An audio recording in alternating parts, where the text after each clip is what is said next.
네, 이 시간에는 세 가지 시험이라는 제목으로 우리가 함께 하나님의 말씀, 은혜를 나누도록 하겠습니다. 여러분, 오늘 본문 너무나도 유명한 사건이죠. 예수님께서 광야로 이끌림 받으셔서 시험을 당하신 내용이 바로 오늘 본문의 말씀입니다. 그런데 여러분, 이 말씀을 제가 좀 설교를 준비하다 보니까 다소 좀 어려울 수도 있을 것 같아요. 왜냐하면은 이게 구약의 배경이 조금 필요하거든요. 그래서 최대한 쉽게 말씀드릴 테니까 잘 한번 집중해서 들어봐 주시기 바랍니다. 일단 이 광야의 시험은 굉장히 여러 가지 의미를 가지고 있어요. 그런데 제가 첫 번째로 말씀드리고 싶은 건 뭐냐면 이 시험은 새로운 출애굽을 예고하는 사건이다 라고 가장 먼저 말씀드리고 싶습니다. 이게 무슨 말이냐? 여러분, 예수님께서 며칠 동안 광야에서 시험 받으셨다고 하셨죠? 40일 동안 시험 받으셨다고 하셨습니다. 그리고 이 옛날에 이스라엘 백성들이 출애굽하던 시절에 이집트에서부터 나왔던 그 시절에 광야에 얼마 동안 있었죠? 40년 동안 있었습니다. 굉장히 공통점을 가지고 있죠.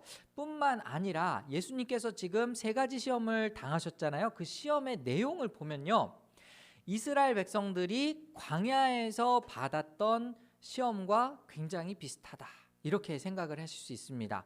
예를 들면은 그들이 먹을 거 가지고 하나님께 얼마나 많이 원망을 했습니까? 그죠? 예수님께 사탄이 나와서 시험을 한 것도 40일 동안 굶주리신 다음에 시장하신 상태에서 온 시험, 바로 정말 그 육체의 본질적인 그 욕구이지 않았습니까? 네, 똑같은 시험이 있었고, 그리고 나에게 경배를 해보아라, 내가 세상의 모든 것들을 너에게 주마. 이건 무엇입니까? 네, 우상숭배와 관련이 있죠. 이스라엘 백성들이 하나님의 그 응답을 기다리지 않고 참다 못해서 금송아지를 만든 적도 있었단 말이에요. 뭐 그런 것처럼 굉장히 그 비슷한 접점을 많이 가지고 있습니다. 그래서 그때 이스라엘 백성들은 실패했지만 예수님은 실패하지 않았음을 지금 이 세 가지 시험에서 보여주고 있는 거예요. 자, 그러면은 어떻게 이 시험에서 이겨내셨느냐? 예수님께서는 계속해서 말씀을 인용하십니다. 그 말씀도 역시 어디에 있느냐? 다 신명기에 있어요. 그 신명기의 말씀은 모세의 설교거든요. 모세가 죽기 전에 이스라엘 백성들에게 더욱더 신실하게 하나님만 의지해라 라는 그 말씀을 이제 이스라엘 백성 전체에게 주셨단 말이에요. 그래서 그 말씀, 특별히 이제 6장, 8장에 있는 말씀을 계속해서 인용하면서 이 사탄을 물리치십니다.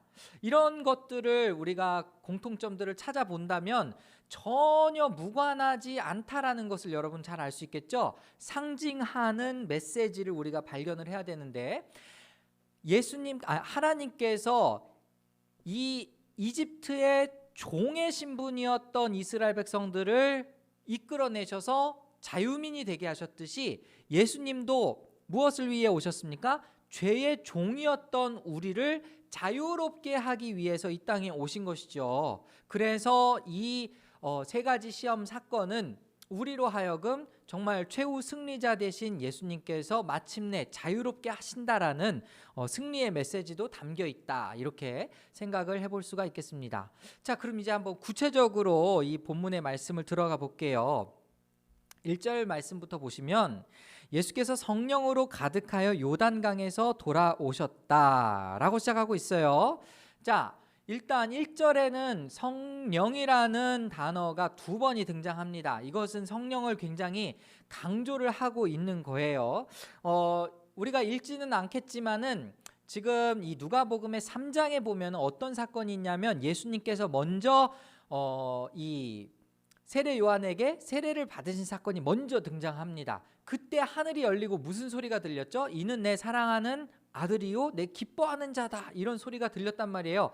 이미 예수님은 하나님의 아들이심을 그 자리에서 사실은 인증을 받았습니다. 그죠? 그리고 또 하나, 이 4장 바로 앞에서는 족보가 있습니다. 이제 예수님께로부터 그 쭉쭉쭉쭉쭉 과거로 점점 올라가는데 어디까지 올라가냐면 아담까지 올라가고요. 그 아담 바로 위에 또 누가 올라가냐면 하나님까지 올라갑니다. 그러니까 그 족보를 통해서도 예수님이 하나님의 아들이심을 증명하고 있다, 이렇게 우리가 생각을 해볼 수 있어요.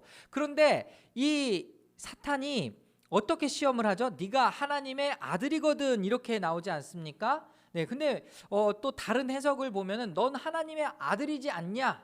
네, 의심하는 것처럼 들리기도 하지만 사실은 사탄이 몰라서 그러는 건 아니거든요. 그런데 이 모든 시험을 어떻게 이겨내셨느냐? 성령의 충만함을 통해 이겨내셨다라는 것이 지금 1절에서부터 드러나는 거예요. 1절에 어떻게 시작하고 있어요? 성령으로 가득하여 요단강에서 돌아오셨다라고 나와 있죠. 그리고 그는 성령에 이끌려 광야로 가셔서 40일 동안 악마에게 시험을 받으셨다. 여러분, 광야 40일 동안의 그 시간도요, 예수님이 혼자 다니신 게 아니고요, 40일 내내 시험을 받으셨습니다. 본문의 말씀에 의하면은 그렇죠, 40일 동안 시험을 받으셨고요, 오늘 본문에 있는 세 가지 시험은 사실상 그 마지막 절정에 달하는 내용이다, 이렇게 이야기할 수 있습니다. 중요한 것은 성령이 계속해서 반복되어 나타남으로써 이 시험을 성령의 충만함으로 이겨냈다라는 것을 여러분이 잘 기억을 하셔야 돼요. 이게 우리에게도 적용점이기도 하기 때문에.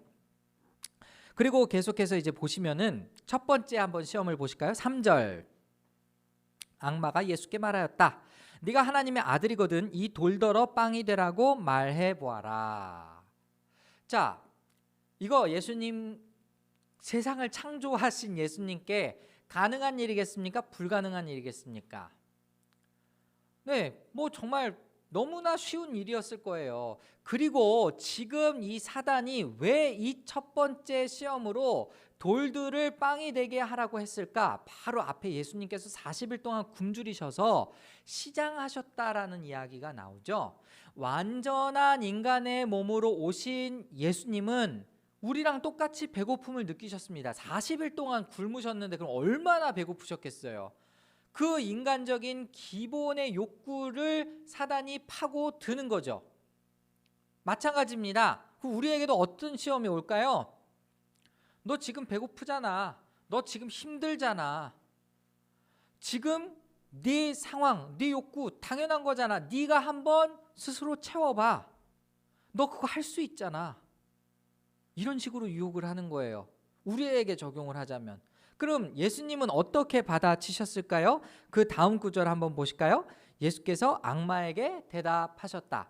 성경에 기록하기를 사람은 빵만 먹고 사는 것이 아니다 하였다, 이렇게 나와 있습니다. 그런데 지금 누가복음은 사실 그 아주 짧게만 되어 있는데 그 뒤에 또 말씀이, 중요한 말씀이 있죠. 빵으로만 살 것이 아니요, 하나님의 입으로 나오는 모든 말씀으로 살 것이다. 이게 어디 있냐면 신명기 8장 3절에 있습니다. 우리 한번 살펴보시죠. 신명기 8장 3절. 네, PPT로 한번 신명기 8장 3절을 보여주시죠. 신명기 8장 3절이 혹시 있나요? 첫 번째 PPT에 있는데, 네, 안 나와요. 지금 업데이트가 안 돼 있나 보네. 제가 그 말씀 네, 나오죠. 제가 읽어보겠습니다. 주님께서 당신들을 낮추시고 굶기시다가 당신들도 알지 못하고 당신들의 조상도 알지 못하는 만나를 먹이셨는데 이것은 사람이 먹는 것으로만 사는 것이 아니라 주님의 입에서 나오는 모든 말씀으로 산다는 것을 당신들에게 알려주시려는 것이었습니다. 자, 우리에게 다가오는 이런 시험, 육체적으로 근본적으로 정말 갈급해하는 우리의 욕구들이 있지 않습니까? 이것을 어떻게 제어를 할 수 있는가? 우리의 힘을 가지고도 사실은 해결할 수 있을 것입니다. 그렇죠? 그러나 예수님께서는 나의 능력, 나의 힘이 아니라 성령께서 주시는 대로, 하나님께서 인도하시는 대로 이끌림을 받아야 된다라는 것이었습니다. 여러분, 제가 그 광야 시험을 예로 한번 말씀드려 볼게요. 이스라엘 백성들이 이 광야에 있을 때에 배고팠습니다. 그리고 하나님을 막 원망했죠. 아휴, 하나님이 우리를 이끌어내신 다음에 이 광야에서 죽게 하시려고 이렇게 그냥 내버려 두시는구나. 여러분 한번 잘 생각해 보십시오. 하나님이 진짜로 이스라엘 백성들을 그냥 이 이집트 땅에서 죽게 하는 게 아까워서 이 광야에서 죽게 하시려고 이끌어내신 것이겠습니까? 그건 아니죠. 하나님의 계획과 방법, 하나님의 때가 다 있다라는 거예요. 그런데 그걸 기다리지 못하고 참지 못하고 하나님 앞에 원망하는 소리가 이 광야 생활에서 뭐 한두 번이 아니었죠. 계속해서 원망하지 않았습니까? 그리고 그것을 회상할 때에 모세가 이 과거의 지난 날들을 회상하면서 이야기했던 것이 바로 이 말씀인 거죠. 사람은 빵만으로 사는 것이 아니다. 하나님의 말씀으로 살아야 한다. 심지어 하나님께서 이 광야 생활에 그들이 굶주리지 않도록 내려주신 그 만나 역시 하나님의 말씀을 상징했죠. 하나님께서 공급하는 것으로 하루하루 살아라라고 주신 메시지였습니다. 그래서 만나를 어때요? 이틀치를 거두면 그래서 양이 남으면 어떻게 됐습니까? 밤이 되면 다 썩어버렸거든요. 하루하루 하나님을 의지하게끔 하는 그러한 수단으로 하나님께서 만나를 내리셨었습니다. 그럼 이제 돌아와서 이 돌들을 빵이 되게 만들 수 있는 예수님의 능력을 사용하지 않고 예수님은 무엇을 의지했습니까? 하나님의 말씀을 의지했다는 거예요. 하나님의 인도하심을 의지했다라는 거예요. 신뢰했다라는 것입니다. 우리에게도 그런 시험이 굉장히 많이 있을 거예요. 그냥 하나님이 기뻐하신 것보다 일단은 내가 마음이 조급해서 일단 내가 해결하고 봐야지. 그래서 실패한 경우가 얼마나 많습니까? 대표적으로 사울왕 같은 경우 정말 하나님이 명령하신 그러한 제사를 한 게 아니고 내가 급하니까 내가 당장에 급한 불 꺼보려고 내가 하면 안 되는 제사를 드려서 하나님 앞에 또 심판을 받게 되지 않았습니까? 네. 그렇게 되었을 때에 우리가 넘어졌던 것을 생각해 본다면 우리의 욕구 앞서서 하나님이 채워주실 것을 먼저 기대해야 이 첫 번째 시험을 이길 수 있다라는 거예요. 그것을 신뢰하라는 것이죠. 자, 그리고 두 번째 시험을 한번 보실까요? 5절 보시면 그랬더니 악마는 예수를 높은 데로 이끌고 가서 순식간에 세계 모든 나라를 그에게 보여주었다. 그리고 나서 악마는 그에게 말하였다. 내가 이 모든 권세와 그 영광을 너에게 주겠다. 이것은 나에게 넘어온 것이니 내가 주고 싶은 사람에게 준다. 그러므로 자, 여기가 중요해요. 네가 내 앞에 엎드려 절하면 이 모든 것을 너에게 주겠다. 자, 여러분, 사탄이 정말 이 모든 영광을 다 가지고 있을까? 이거부터 한번 생각을 해봐야 될 것 같아요. 반은 맞고 반은 틀립니다. 왜냐하면 성경에서도 사탄을 공중의 권세 잡은 자라고 이야기를 하거든요. 그러니까 지금 이 세상은 정말 사탄이 꽉 잡고 흔들고 있습니다. 부인할 수는 없어요. 그러나 궁극적으로는 그 세상의 모든 영광 다 하나님의 것이죠. 사탄이 거짓말로 또한 미혹한 것이다 라고 이야기할 수도 있습니다. 왜? 사탄은 거짓의 아비니까. 그렇지 않습니까? 그런데 지금 여기에서 사탄이 어떻게 하면 세상 영광을 너에게 주마 라고 이야기했습니까? 나에게 절하면.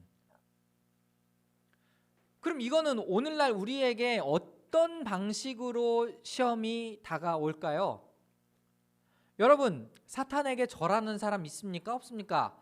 물론 있죠. 사탄 숭배자들 뭐 가끔가다 보면은 이게 진짜로 막 사탄 그죠? 그 사탄 문양 막 이런 거 있잖아요. 막 그런 거 뭐 숭배하는 사람 뭐 있니 없니 뭐 일루미나티가 어쨌든이 뭐 프리메이슨이니 뭐 이런 얘기 뭐 네, 가끔 이제 그 음모론 같은 거 궁금해서 인터넷 찾아보면 적지 않게 나타납니다. 근데 그런 게 아니고 여러분은 어떠세요? 여러분 사탄에게 절하라면 절할 수 있겠습니까? 예수님 믿는 사람들은 표면적으로는 사탄에게 절을 하진 않죠. 그러나 우리가 일상생활에서 사탄에게 절하는 경우는 적지 않은 것 같습니다. 예를 들면 이런 거예요. 하나님의 길, 하나님의 방법이 있고 사탄이 좋아하는 길, 사탄이 좋아하는 방법이 있습니다. 근데 거기에서 사탄이 좋아하는 길로 걸어가면 그것이 곧 사탄의 무릎 꿇고 사탄에게 절하는 것과 똑같죠. 하나님이 어떤 방식으로 우리에게 영광 받으십니까? 하나님이 기뻐하시는 길로 걸어갈 때 영광 받으시는 거잖아요. 자, 그럼 반대로 그걸 그대로 적용해 보세요. 사탄이 기뻐하는 길로 가면 사탄이 영광 받는 거예요. 말이 좀 웃기긴 하지만 사탄을 경배하는 행위입니다. 자, 그러면 세상에서 우리가 부정직하게 일하고 부도덕하게 어떤 내가 얻게 된 모든 소득들이 있다면 그건 누구의 방법대로 한 겁니까? 부정직하고 부도덕하게 했는데 그게 하나님의 방법이라고 얘기할 수 있겠어요? 아니죠. 근데 왜 제가 이것을 사탄이 경배하는 것이다라고 얘기하냐면 우리에게 유혹이 그렇게 찾아오기 때문입니다. 너 이것만 양보하면 너 진짜 큰 영광을 얻을 수 있어. 너 조금만 낮춰봐. 그러니까 너 조금만 양보해봐. 네 신앙에서 조금만 양보하면 정말 세상과 약간 비스듬하게 걸쳐서 살면 너 세상이 누리는 것과 똑같은 거 누릴 수 있어. 그런 식으로 유혹하는 거 아닙니까? 여러분 잘 기억하십시오. 이스라엘 백성들은요 하나님을 완전히 떠난 적은 한 번도 없습니다. 애매하게 하나님을 떠났죠.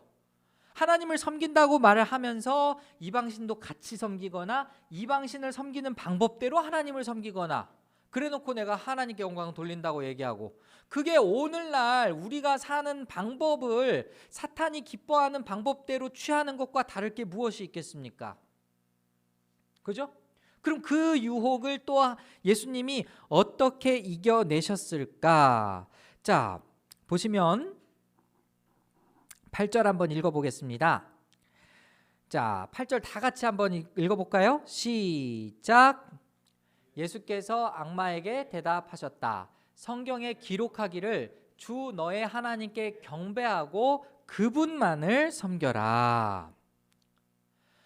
이것도 여러분 신명기에 있었던 말씀을 그대로 가지고 온 겁니다. 신명기 6장 13절인데요.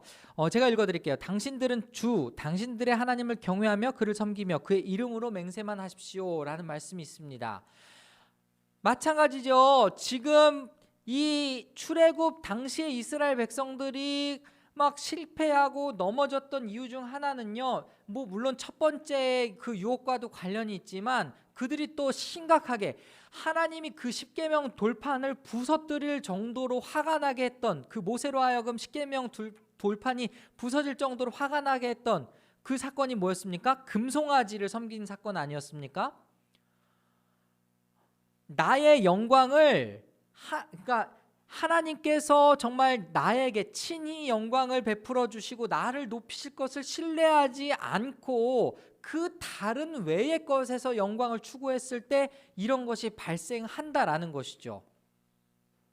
그리고 이것은 우리 사회에서 우리가 사는 삶에서 굉장히 밀접하게 가까이 있습니다. 우리 삶은 계속해서 씨름해야 돼요. 이게 하나님 길이 맞는가? 이게 사탄이 우리에게 주는 유혹인가? 제가 오늘 리더 모임에도 이야기를 했지만 신앙생활이 힘든 이유가 뭔지 아세요? 신앙생활이 힘든 이유는 쉬는 날이 없기 때문입니다. 예? 오늘은 신앙생활 신실한 신자였다가 내일은 그냥 양아치처럼 살았다가 우리 그럴 수가 없는 거예요. 그냥 우리는 매일매일 신자답게 살아야 되거든요. 꾸준히 살아야 되거든요. 근데 그렇게 살고자 하니까 이게 쉽지가 않은 거예요. 그러나 그렇게 차곡차곡 우리의 삶을 쌓아갔을 때 언젠가 하나님께서 우리를 높여주신다. 우리 계속해서 복음서를 통해 많이 배우지 않았습니까? 우리가 스스로 낮추면 주님께서 높여주시고 우리가 십자가의 길을 걸어가면 주님께서 그 영광을 드러내 주시고 그것이 성경의 원리 아닙니까? 그런데 사탄은 계속해서 자신만의 방법대로 그러니까 사탄의 방법대로 하면 세상의 영광, 부와 영광이 다 우리에게 임할 것처럼 유혹을 한다라는 것이죠. 그러나 그런 유혹 앞에서 우리는 신실하게 하나님만 경배하고 하나님만 의지해야 한다라는 것입니다. 그것이 예수님께서 이 두 번째 시험을 물리치신 방법이었지요. 자, 그리고 이제 세 번째 시험 무엇입니까? 이번에는 사탄이 악마가 이제 말씀을 인용하면서 또 이야기를 해요. 9절 보시면 악마는 예수를 예루살렘으로 이끌고 가서 성전 꼭대기에 세우고 그에게 말하였다. 네가 하나님의 아들이거든 여기에서 뛰어내려 보아라. 그 다음요. 네, 그 다음 구절도 보여주세요.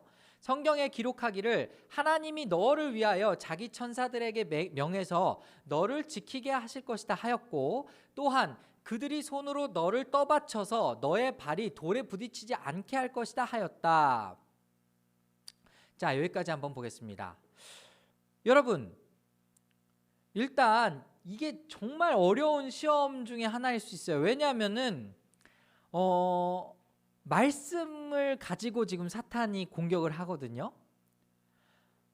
이거야 하나님의, 표면적으로는 하나님의 말씀 아닙니까? 지금 그러니까 사탄도 하나님의 말씀을 인용해서 야, 성경에 이렇게 써 있잖아, 그러니까 너도 한번 그렇게 해봐, 이거 아닙니까? 쉽게 얘기하면. 자, 그것을, 이게 사탄의 음성인지 하나님의 음성인지 어떻게 분간을 할 수가 있을까요? 참 쉽지가 않습니다.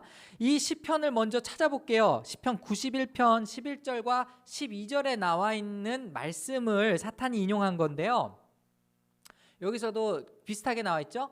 그가 천사들에게 명하셔서 네가 가는 길마다 너를 지키게 하실 것이니 너의 발이 돌부리에 부딪히지 않게 천사들이 그들의 손으로 너를 붙들어 줄 것이다.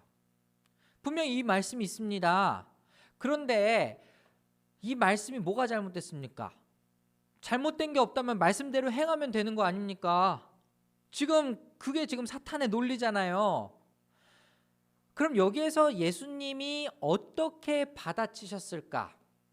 말씀 한번 또 보실까요? 12절 한번 보시겠습니다. 예수께서 악마에게 대답하셨다. 성경에 기록하기를 주 너의 하나님을 시험하지 말아라 하였다. 자, 이게 왜 시험과 관련이 있을까? 앞서 제가 잠깐 읽어드렸던 시편 91편의 본문은요, 여호와께서 우리를 지켜주시고 보호하여 주시고 인도하여 주신다라는 신앙의 고백이 담겨 있는 시입니다. 얼만큼 지켜주실 거냐? 정말 우리가 이렇게 떨어질지라도 천사들에게 명하셔서 우리를 지켜주실 거고, 우리의 발이 돌부리에 걸려 넘어지지 않게 하실 거고, 천사들이 그들의 손으로 붙들어 줄 거고, 이런 묘사를 통해서 우리의 삶 전체를 지켜주실 거다라는 약속의 말씀이 담겨 있는 거죠. 자, 질문 던지겠습니다. 예수님 믿는 여러분, 돌부리에 한 번도 안 넘어진 적 있나요? 예? 있잖아요. 그렇지 않습니까? 하나님이 우리를 지켜주신다고 해서 우리가 어려움 겪지 않은 적 있나요? 있잖아요.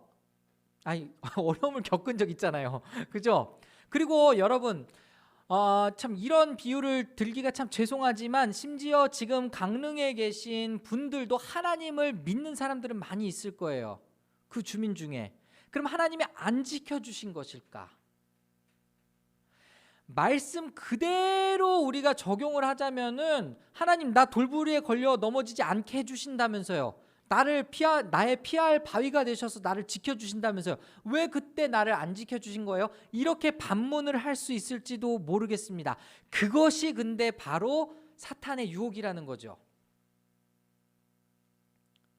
말씀을 어느 때나 다 그냥 끼워서 맞추고 하면은, 이때는 나를 하나님이 지켜주셨어야지, 이때는 말씀대로 하나님이 나를 형통하게 해주셨어야지, 이때는 하나님이 내가 병 걸리지 않게 잘 지켜주시고, 그리고 내가 가는 길 정말 여호와는 나의 목자시니 내가 부족함이 없으리로다 라며, 그럼 내가 부족함이 없어야지, 이렇게 나와야 정상 아닙니까? 말씀대로 그대로 인용을 하자면.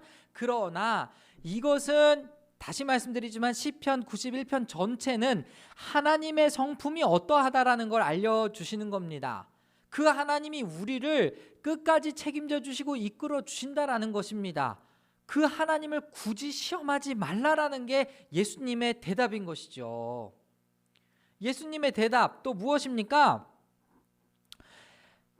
신명기 6장 16절에 나와 있는 말씀을 예수님이 인용하신 거예요. 당신들이 마사에서 시험하는 것처럼 주 당신들의 하나님을 시험하면 안 됩니다. 마사에서 또 무엇을 시험했게요? 물이 없었거든요. 물이 없어가지고 또 하나님을 원망하는 겁니다. 그리고 막 모세를 죽이려고 드는 거예요. 야, 물도 없는데 어떻게 여기서 나를 죽이려고 하냐? 그걸 하나님은 자기 자신을 시험했다라고 보신 겁니다. 제가 앞서 말씀드렸지만 음식이 없다라고 이야기했을 때도 하나님께서 굶어 죽이게 하시려고 지금 이 광야로 내모셨을까? 그건 아니었거든요. 그렇지 않습니까? 역시 또 이 말씀을 통해서 그 하나님을 신뢰하되 절대 시험하지 말아야 된다라고 지금 예수님께서 말씀하심으로써 사탄의 유혹을 물리친 것이죠. 자, 그러면은 종합적으로 보니까 여러분 다 비슷하지 않습니까? 이 세 가지 시험이 결국은 하나님을 신뢰하는 것에 관한 문제입니다. 결국은 내 힘이 아니라 하나님의 능력대로 사는 것에 관한 문제였고요. 결국은 어떤 방법으로 살아갈 것인가, 하나님이 정말 나의 길을 이끌어 주심을 믿고 신뢰하며 하나님의 길대로 걸어갈 것인가, 그것에 관한 굉장히 본질적인 질문이었고요. 예수님은 이 모든 시험에 이겨내셨습니다. 큰 틀에서 또 이야기하자면 사탄이 예수님을 시험한 것은 네가 굳이 십자가에 못 박히지 않아도 네가 하나님의 아들이라는 것 증명할 수 있어, 이렇게 유혹을 한 것이었고요. 예수님은 최종적으로 아니야, 그 방법 그 길이 아니라 십자가 고난의 길을 걸어감으로써 하나님의 말씀을 성취하는 것이 바로 하나님의 뜻이고 나는 그 길을 순종해서 걸어갈 거야, 이게 바로 하나님의 응답이었다라는 것이죠. 여러분의 삶에서 일어나는 모든 일들은 다 하나님을 신뢰함과 관련이 있습니다. 여러분이 당하는 시험 역시 하나님을 신뢰하느냐 안 하느냐와 관련이 있습니다. 그렇지 않습니까? 여러분, 제가 계속해서 강조하는 게 뭐예요? 제일 힘들지만 계속해서 해야 하는 것, 매일매일 말씀과 기도 생활, 기본에 충실해야 된다. 근데 그게 왜 힘들어요? 꾸준히 해야 하니까 힘듭니다. 근데 여러분, 영적인 세계에서 보면 영적인 전투가 매일매일 일어나고 있는데 여러분은 그날 말씀과 기도를 안 봐요. 기도를 안 해요. 넘어진 겁니다.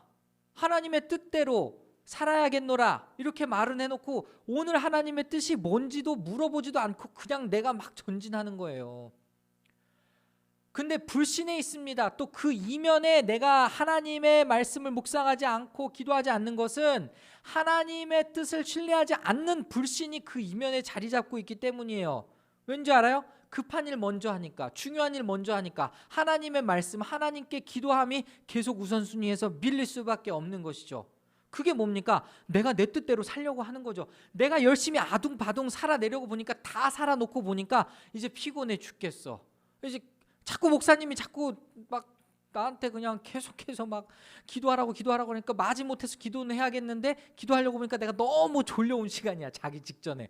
여러분, 그건 잠꼬대입니다. 미안하지만 어떻게 내가 피곤한 상태에서 업무 볼 수 있어요? 안 되죠. 피곤한 상태에서 하나님 음성도 안 들려요. 흐릿흐릿하게 들려요.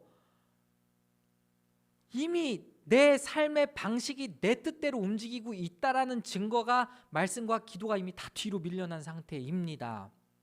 어떻게 하겠습니까? 그때에 할 수 있는 우리의 대답은 첫 번째로는 예수님께서 이미 승리의 길을 걸어가셨기 때문에 우리를 도와주실 수 있으신 그런 분이다라는 것을 여러분에게 말씀을 통해서 드릴 수 있을 것 같습니다. 히브리서 2장 18절에 이렇게 나와 있죠. 그는 몸소 시험을 받아서 고난을 당하셨으므로 시험을 받는 사람들을 도우실 수 있습니다. 여러분이 도움을 구하기만 한다면 예수님은 여러분을 충분히 도와주실 수 있는 분이에요. 여러분, 예수님이 사람의 몸으로 이 땅에 계셨다라는 것을 잊지 마시기 바랍니다. 예수님 저 멀리 계신 분이 아니에요. 우리의 고통을 이질적으로 야, 이상하다, 난 안 힘들던데 너 그렇게 힘드냐, 이렇게 하시는 분이 아니에요. 똑같이 고난 받으셨기 때문에 우리의 마음을 다 헤아릴 줄 아시고 이해하시고 우리를 친히 도와주실 수 있는 분이라는 겁니다.